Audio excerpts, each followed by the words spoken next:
We just heard Hakeem Jeffries describe this as out of control. You serve on the Judiciary Committee.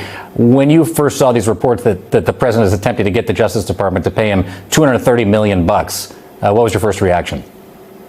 Well, if he had gone through with the proceedings and was acquitted, then maybe he would have some, legal standing or a right to seek this. But as you know, he came into office, has declared himself and has a Supreme Court ruling that backs him up in many ways, that he can do almost anything while in office. And so we don't know ultimately what would have happened at a jury trial, but the charges of mishandling national security secrets, inspiring and sending a mob to the Capitol on January 6th, those are quite serious, and they didn't fully play out because he made the cases go away. So I don't see how it'd be fair that he enriches himself. But the bigger issue here is there's this pattern, and we're seeing it over the last couple of weeks, of just completely wasting the taxpayers' money while everyday Americans have real needs. So their promised costs would go down on day one, and instead they see that the Department of Homeland Security is spending nearly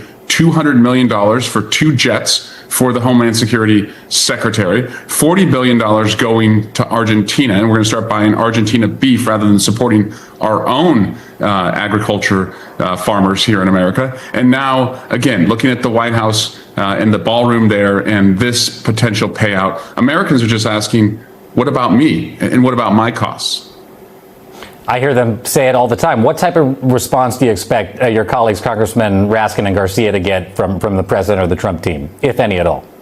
Yeah, well, we know that this is why winning elections matters. And, we can send letters to the White House and telegraph what we're going to do when we're in the majority. And we have every intention of being in the majority. But Democracy Forward and other organizations, and Mark Elias is one of the leaders in many of these organizations.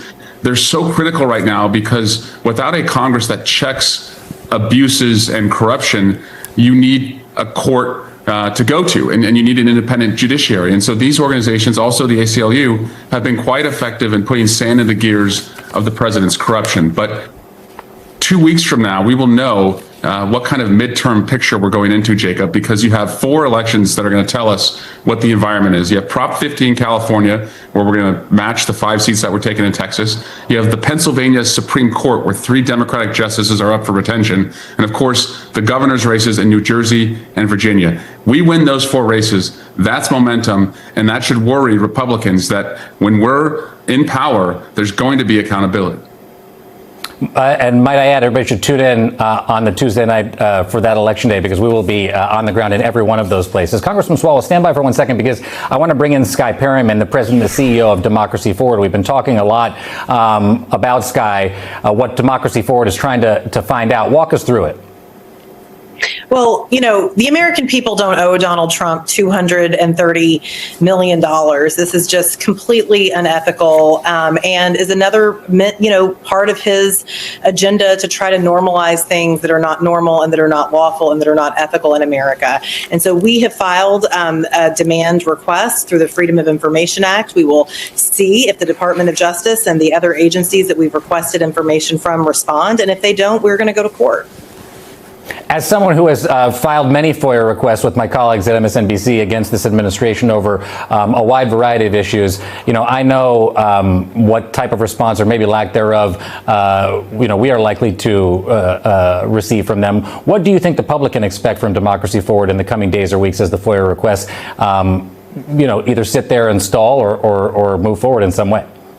What the public can expect from us is that we are going to fight every single day, and we go to court against this administration to force them to be transparent and to shine a light. And we've been able to successfully force the administration to provide information to the public through using the courts. And so that's what they can expect from us. That's what we're going to do every single day. But you're right. What they can expect from this administration is probably more of the same. This is an administration that continues to try to hide in the shadows, and then comes out almost like a bully and tries to taunt the American public. There are right now civil servants who are doing the work of the American people that are in food lines food lines. Yes. Because this administration has completely bankrupted the government during this shutdown.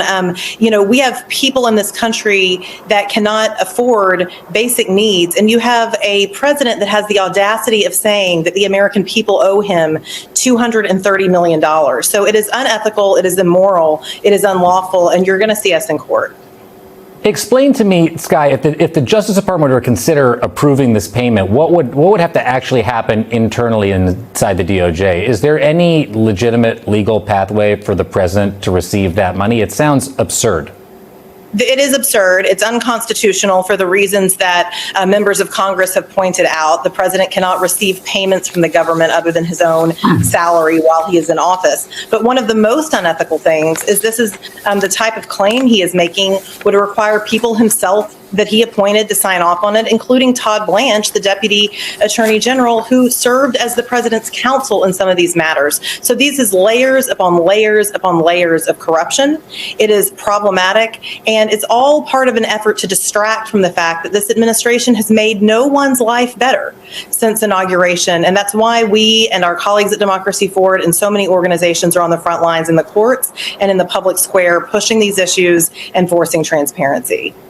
Skye Perryman, thank you so much for being here. So helpful to hear from you. Congressman Swalwell, before you go, I do have one more question. What's your level of confidence right now that this $230 as the East Wing of the White House is being torn down, the $230 million transfer of money to Trump will actually not happen? Oh, I think he has every intention of doing it.